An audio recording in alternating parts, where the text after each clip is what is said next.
Jeannie Zames, and I am Director of Growth Marketing at Alchemer. Thanks for joining us. Our webinar today is titled Customer Success Stories, Going Beyond NPS. Today, we are joined by Mike Cronley, who's going to tell us about how Alchemer leverages our own NPS survey to go much deeper with our customers. Mike is one of our training experts, and he will help us answer the question, so we collected our NPS survey data. What else can we do with these results? The tips he will share are easily applicable to other Alchemer customers.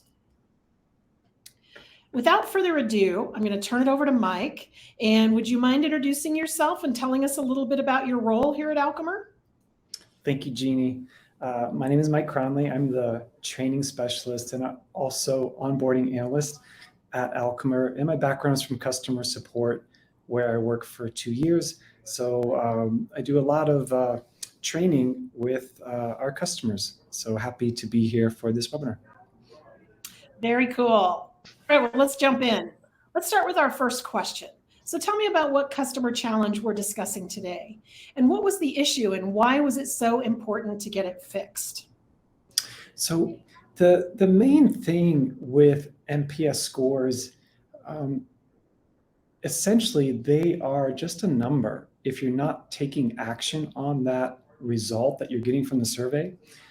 So that score gives you some information, but it's not really telling enough. And some of the questions that I hope to answer with the demos a little bit later is, how do we drive real change in our organization using NPS or another form of a customer experience survey? And then, are there ways to automate these processes? So I'll show you some ways to do this so it's driving change in an automatic way that's not so manual.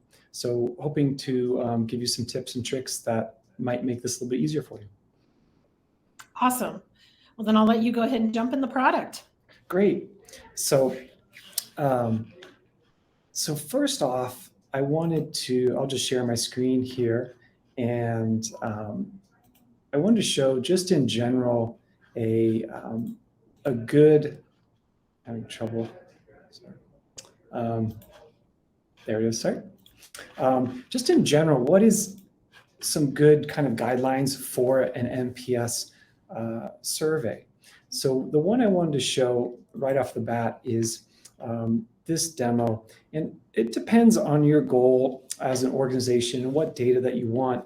But I really think there should be some fundamentals, basic question types that are always displayed to a respondent. And this is the build of the survey. So this is the NPS, and this could be a CSAT type of question that's maybe less than 0 to 10. It could be 1 to 5, but presenting that right away. And then there's the duality of what can we do better, and then what do you like, and have those always displayed. I see customers using our product, and they make this conditional. So I will only show based on logic if they answer low in the NPS, and then I'll make that appear to help guide us. But people who are fans of your product, they might be the ones who love you and report a 10, but they might have a great idea that could be a great improvement.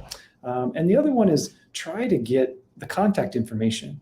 And if you have Salesforce or another integration, this could be brought in behind the scenes. But if not, just ask for their name and email, because you might want to follow up with them. They might put some really good information in this open text that you would like to learn more about. And if you don't have their name and email, you might not be able to follow up with them. So these are just general ideas about a good structure for an NPS survey. Those are great. Let's go to our next topic. Can you show us a good example of an NPS survey? And can you talk a little bit more about what works best? Yes. So let me get back to sharing my screen again.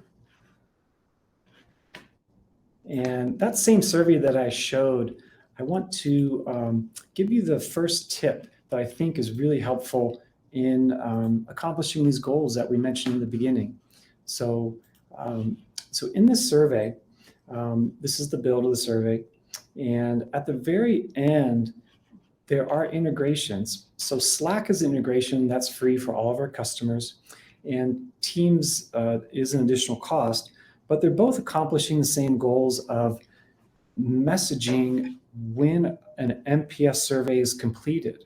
Okay, so I'm going to go through and run this survey live, and I'll show you how the output is set up with this demo survey. So I'll go to share and click view to make this live. And then I'm going through the survey, and I am a fan, I'm a promoter, and I'll just put in today's date just to show you that this is live, and maybe what could you do to improve? It's like maybe more hours that are for that your store is open. Favorite aspects of our service, it's like, boy, customer service is great, you know. So I have, you know, the entry, and then I ask for the name of the person and the email, and I'll just put in my work email.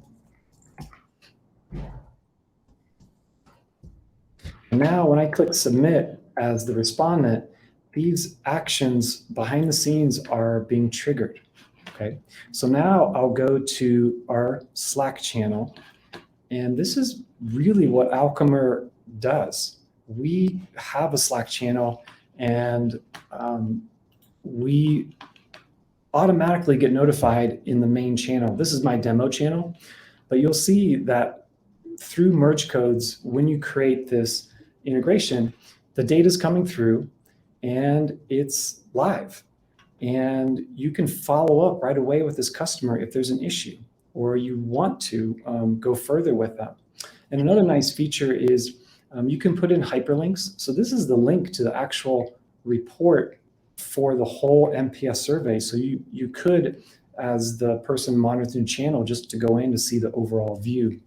And then I wanted to show you some real examples of this from our NPS channel, from a real customer replying to us. So these are 2 screenshots that I took, and I took away the customer information, but this was improved. And this customer said, hey, there should be a video to learn each feature because they're just starting.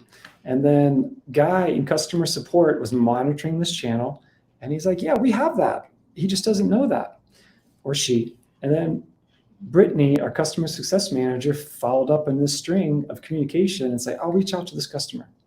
So that's an example of live taking action to provide great customer service, right? Here's another example. And this person suggested, hey, it would be great if we had this ability to see a really long survey in one kind of long scroll. And Guy was monitoring and say, hey, we have that capability. This customer just doesn't know about it. And then Peter, our product manager, was monitoring, and he replied, and he's like, yeah, that's a great feature request. We should make that a button. So 2 examples of, you know, customer success manager helping out, customer support, and director of product are monitoring this channel. And this is live, and this is, you know, taking action right away on feedback from customers to help grow and engage with them. So. That's great. That's so interesting, and it's so cool to be able to see it live. So let's get finished up, and do you have any other tips for Alchemer customers? And how can users take NPS further? And how does Alchemer really help use NPS to move the needle for our customers? Great.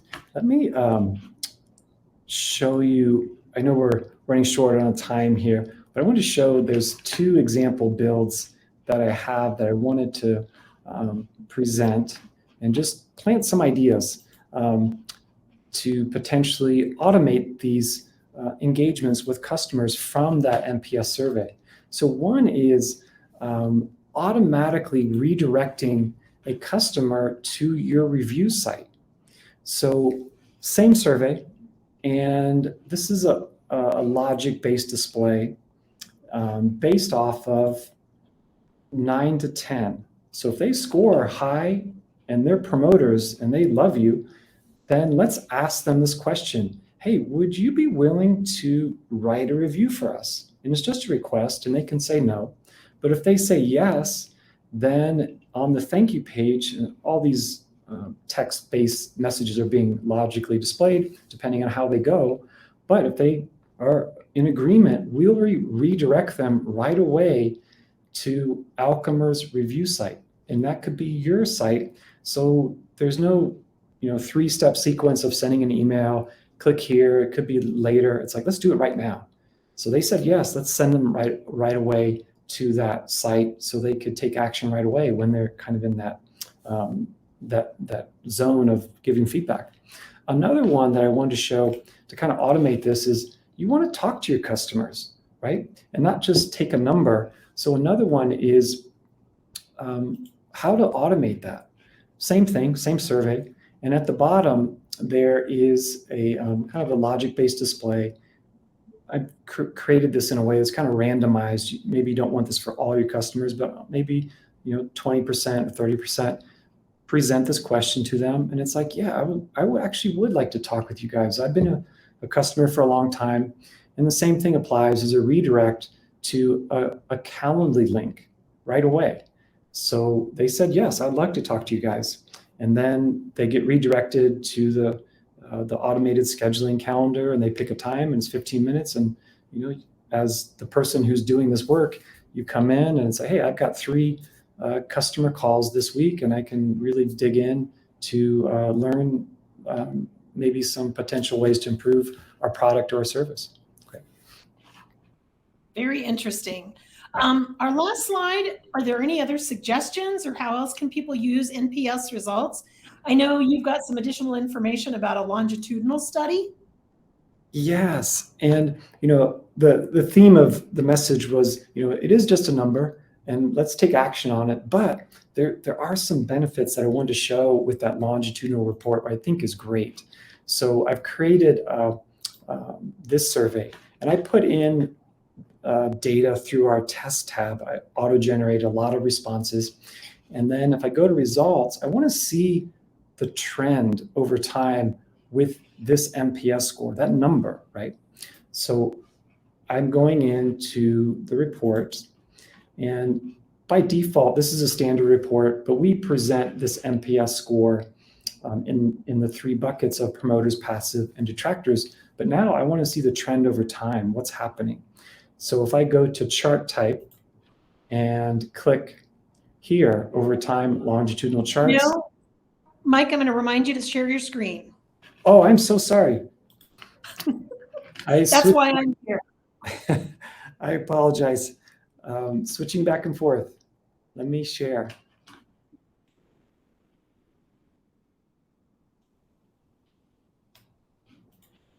It's great information, so I want to make sure people can see it. Yes, great. So just kind of going back to the results. So I just went to results and reports for this NPS survey.